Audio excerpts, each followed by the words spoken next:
Olá! Hoje a gente vai mergulhar fundo num mito grego fascinante, a história de Filemon e Baucis. É um conto atemporal, sabe? Que fala sobre hospitalidade, sobre julgamento divino e sobre um amor que consegue transcender a própria vida.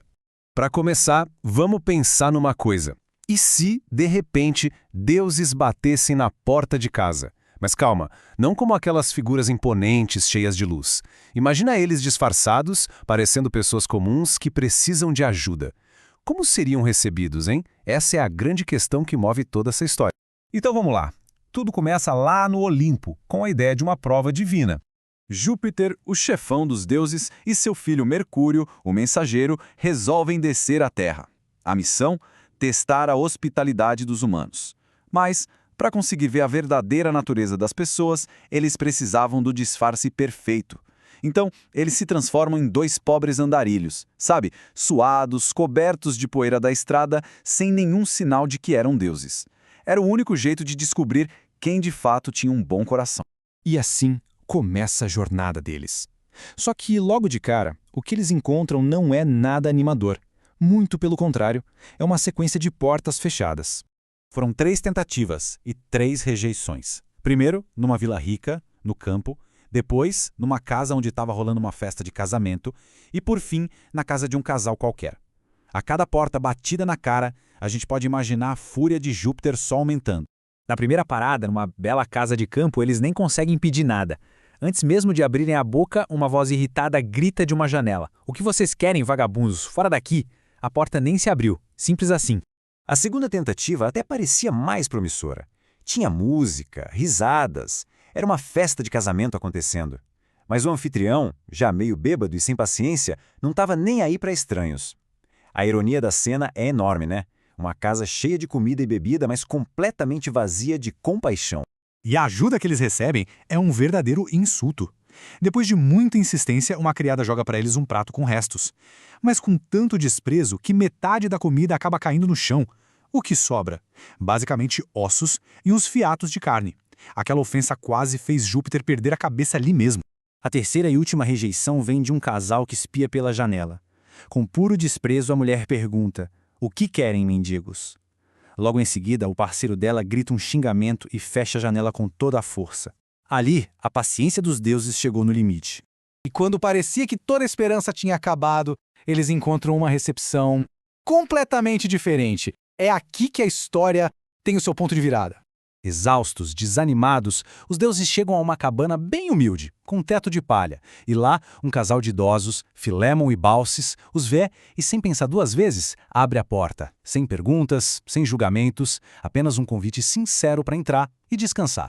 E o mais incrível é que eles oferecem o melhor que têm, mesmo sendo muito pouco. Eles forram as cadeiras com palha limpa para deixar mais confortável, tiram gravetos do próprio telhado para fazer fogo, cozinham os vegetais da hortinha deles e um pedaço de toucinho que estava guardado. Ainda colocam a melhor toalha de mesa, mesmo toda velhinha e puída, e abrem a última garrafa de vinho que possuíam. É aí, durante a refeição, que um milagre acontece. Filemon percebe uma coisa muito estranha. Não importa o quanto eles se sirvam, a garrafa de vinho se enche sozinha, magicamente. Naquele momento, a ficha cai. Ele entende tudo. Ele se vira para a esposa e diz: "Baucis, é o pai dos deuses que temos diante de nós." O casal fica, ao mesmo tempo, maravilhado e envergonhado por suas ofertas tão simples. Mas Júpiter os acalma, dizendo que estava mais do que satisfeito. Bom, o teste tinha acabado. Agora era a hora do julgamento e da recompensa. A justiça divina estava prestes a ser feita. Júpiter pede para o casal o seguir e os leva para um lugar seguro, no topo de uma montanha.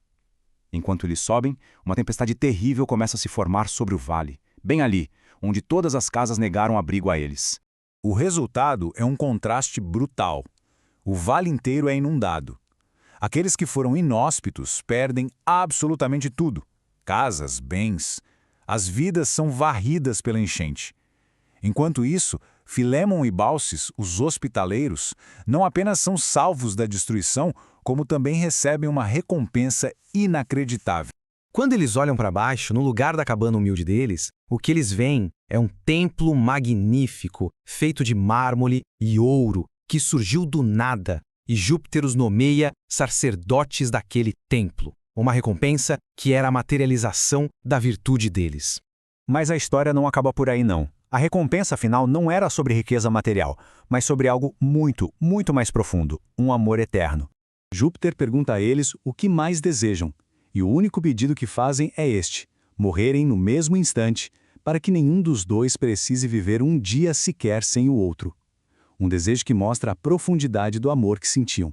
E Júpiter concede o desejo. Muitos anos depois, já bem velhinhos, nos degraus do templo, a transformação começa a acontecer. Plantas começam a brotar de seus pés. Folhas e cascas de árvore cobrem seus corpos, até que, por fim, eles se tornam duas árvores majestosas. E eles não viram apenas duas árvores, uma ao lado da outra. Suas raízes e seus galhos se entrelaçam para sempre. Eles se tornam um monumento vivo, atemporal, ao amor e à generosidade. Um símbolo para que todos que passassem por ali se lembrassem da história deles. Isso tudo nos leva a uma reflexão final, né? O mito de Filémon e Baucis nos força a perguntar: o que afinal é a verdadeira riqueza? São os bens materiais como os dos aldeões egoístas? Ou será que é a generosidade de espírito e a profundidade de um amor, como a do casal humilde? Uma pergunta que com certeza é tão relevante hoje quanto era há milhares de anos.